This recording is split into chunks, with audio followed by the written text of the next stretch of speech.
Okay, so we're going to take a quick look at the Olympus XA. This is a 35mm film camera. It was made from 1979 to 85. There was a whole range of the Olympus XA series. There was the XA, which is this one here, the XA 1, 2, 3, and 4.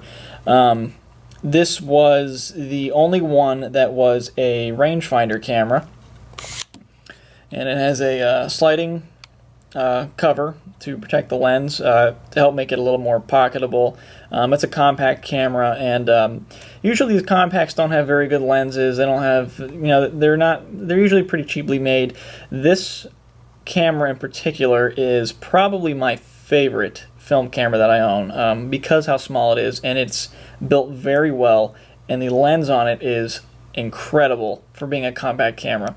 It's a Olympus Zuiko 2.8 35mm lens, made in Japan, and it's extremely sharp and has that wide aperture 2.8, which is a really awesome selling point for this camera, and helps get you the nice out of focus backgrounds that you'd like in a lot of pictures that you would get on larger film SLRs. You don't quite get as much depth of field as you would with maybe a typical film SLR like an Olympus OM10 or something. You can't get as close to your subject with this. This lens in particular has a minimum focus distance of, I believe it is, let's find out. Yeah, 2.8 feet. So you can't get super close, but you can get pretty, close enough. And I'll throw some example shots at the end of the video. You can see how good the quality, the sharpness of the images are, and how it, adds that little bit of, with that 2.8, it can add that little bit extra, quality to your shots, and you get to throw the backgrounds out of focus. The lens on the side here, on the side of the camera, is how you change your aperture on the lens. It goes from 2.8 all the way down to f22.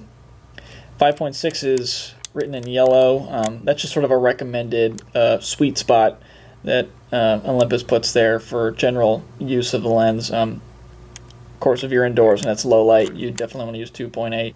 So this is a rangefinder camera. This little window here is a part of the rangefinder mechanism. It kind of reflects a ghost image into the viewfinder, and right in the center you can see a there's actually we'll see if we can see that. Yeah, you can see a little bit. There's like a patch right in the middle there, in the center of the frame. That patch is the rangefinder patch, and what happens is you will when you're aiming the camera at your subject, you will line up. You'll have your subject, and then you'll have like a ghost image. And once they have lined up perfectly, they are in focus. And that's how you use a rangefinder. They're cool little cameras. The good thing about this is the other versions of the Olympus XA were zone focus. So you had, instead of a aperture dial, or whatever you call it here, it was a infinity, kind of close, really close switch, and you kind of had to guess and hope that they were in focus. Those lenses also weren't as fast as this. They didn't go down to f2.8. I think the XA2, which is probably the second best of the lineup, in my opinion, was a 3.5, I think. And with that, you have a little more leeway with depth of field. So when you are taking pictures and you're trying to just guess with a zone focus system, you have a bit of a higher chance of getting your subjects in focus when you're shooting at 3.5 than you would at 2.8. 2.8, you really need the rangefinder to make sure that what you're trying to focus on is in focus, because just a little bit of focus adjustment, by the way, this is how you focus down here, just a little bit of adjustment one way or the other will throw your subject pretty far out of focus when you are all the way open at 2.8. You might be able to see the aperture adjusting inside here. Yeah, there you go. 2-blade shutter, or aperture. And because of that, you don't have the roundest, smoothest, or however you would say, creamiest bokeh in the background, which is the blurry parts in the back. But I think it's nice, and I really love the way that the pictures come out from this camera. They have a nice character to them, and the coolest thing about it is it's so small. I mean, it's barely the size of my hand. It fits in my pocket. I can take it anywhere, and I take it everywhere I go, and I put a ton of film through this thing. Now, I'll show you a little bit of how it works. On the top you have the shutter button. There's your film counter on the right. You can see I have film in this camera, so I will not be opening the back. And then you have the winder right here, and the little lever flips up. You would pull this up. This whole thing would just pull up, and it would pop the back open. Of course, I'm not going to do that now because it would ruin the film. That is how you would open the back and change the film inside. And this is the film winder. So you just wind that. Now, one thing to take note is when you try to take the picture, if the cover is closed, it will not let you. Nothing's happening. Now, if I open it, now it'll take a photograph.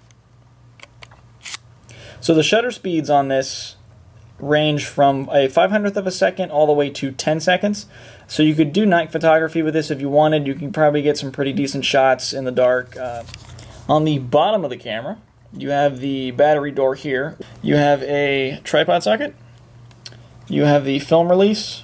For when you are winding your film back, you would push this down and then start to wind it, and that would release the spool, so it could actually spin backwards. And on the bottom here, you have a couple of different options. The back, I'll talk about that last. First, we'll do the self-timer, which is self-explanatory. You set the camera down, you push the button, and then the light will start to blink. Next is the battery check. If it's beeping, that means your batteries are working, which is beeping. And then the last option is what they call backlight. It's a plus 1.5 exposure compensation. And what you would use that for is if you were taking a picture of someone, say, that was in front of a bright window. Say you were inside your house, they were in front of a window, it was middle of the day, super bright outside. If you shot normally, if the majority of your frame was really bright, the camera would expose for outside instead of the subject inside, and you'd be able to see out the window just fine, but your subject would be really, really dark, completely underexposed. So what you do in a situation where there's a bright light behind your subject, you would flip on the 1.5 backlight or exposure compensation, and it would slow the shutter speed, and it would overexpose the background, but then it would properly expose the subject in the foreground, in theory, depending on how dramatic the difference was from the inside to the outside. But I find that to be extremely useful. I use it all the time. It works really well. So that was the Olympus XA. It was a really great compact camera. I really would recommend this to anybody that's into film. They can go for quite a bit of money on eBay. If you get one that's in perfect condition with the box and all, I've seen them on average between $100 and $150. I actually got this one for $25, and there's a difference between being in bad shape and being dirty. And this camera was just dirty, but it looked rough. And when I could tell by looking at the pictures that it just needed to be cleaned up a bit. So I cleaned it up, and I think it looks pretty good. And the light seals in the door were actually they were pretty rough. The seals that are inside here, they were rough, but they worked. And I just changed those out. And I'll tell you what, I will actually make a tutorial on how to change the light seals on a camera, because it's not as hard as you'd think. And I think a lot of people actually will decide against purchasing cameras once they see in the description that it says light seals need to be changed, because it can think it's a lot of work, it's a pain in the butt, the camera must not be good if the light seals are bad. But it's not the case. They just decay over time. Even in cameras that don't get a lot of use, those light seals just go bad. So I'll make a tutorial on how to change that. So other than that, this camera's been fantastic. I love it. And I'm thinking about buying another one, just to keep for spares, just in case anything goes wrong with this. But so far it's been very reliable and a great little camera. Alright guys, thanks.